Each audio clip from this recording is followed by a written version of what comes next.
First procedure என்ன அப்படின்னா, ஒரு டென்னிஸ் பால் இருக்கு பாத்தீங்களா, அந்த டென்னிஸ் பால் வச்சு காலுக்கு ஒரு மசாஜ் அப்படின்றது கொடுக்கலாம். இப்ப எங்க சென்டர்ல நாங்க வந்து பாருங்க அந்த மசாஜ் அப்படின்றதே கொடுப்போம். இந்த பதிவை பார்த்துட்டு இருக்கோங்க, நாங்க வீட்ல இருந்தே பண்ணணுங்க அப்படின்னா டென்னிஸ் பாலை வச்சு ஒரு அழகான விதத்துல மசாஜ். அந்த மசாஜ் வந்து நிறைய இது இருக்குங்க, ப்ரொசீஜர்ஸ் இருக்கு.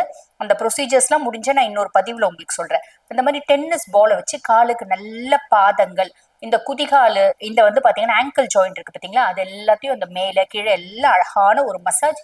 ரொம்ப அழுத்தி கொடுக்கணும்ன்ற அவசியம் எல்லாம் இல்லைங்க, நிதானமா மைல்டா கொஞ்சம் லைட் அழுத்தத்தோட ஒரு மசாஜ் கொடுங்க. இது ஃபர்ஸ்ட் விஷயம். ரெண்டாவது விஷயம் heat compress and cold compress அப்படிம்பாங்க. அந்த மதமதப்பு ரிலீவ் ஆகுறது நம்மளால பார்க்க முடியும். சுடு தண்ணி ஒத்தணும். சுடு தண்ணி ஒத்தடம் நம்ம வந்து பாருங்க, இந்த ஹாட் வாட்டர் பேக் இருக்கு பாத்தீங்களா, அதுல போட்டும் சுடு தண்ணி ஒத்தடம் கொடுக்கலாம். இல்லைன்னா ஒரு பாத்திரத்துல சுடு தண்ணி எடுத்து கொஞ்சம் கல் உப்பு போட்டு டர்க்கி டவல முக்கி முக்கி முக்கி ஒத்தடமும் கொடுக்கலாம்.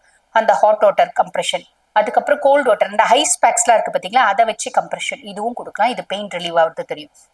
அதுக்கு மேல ப்ராப்பரான எக்ஸசைஸ் அப்படின்றது செய்யணும். இப்போ உதாரணத்துக்கு ரத்த ஓட்டம் கம்மியா இருக்கு அப்படின் போது நம்ம சில பல எக்ஸசைசஸ்லாம் செய்யும் போது அந்த ரத்த ஓட்டம் அதிகமாகும். அந்த சில பல எக்ஸசைசஸ் என்னென்னங்க அப்படின்னு கேட்டீங்கன்னா, மேக்சிமம் வந்து பாருங்க அதுக்கு நிறைய ஸ்ட்ரெச்சிங் எக்ஸசைசஸ், காலை தூக்கி வைக்கிற போஸ்டர் ட்ரைனிங், இந்த மாதிரி நிறைய இருக்கு.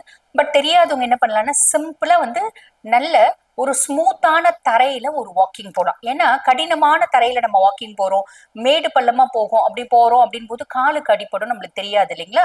சோ ஸ்மூத்தான தரையில அப்படி மேல பார்த்து நடக்காம கீழே பார்த்து கரெக்டா நம்ம நடக்கிறோம் அப்படின் போது காலுக்கு ஒரு நல்ல எக்ஸசைஸா இருக்கும்.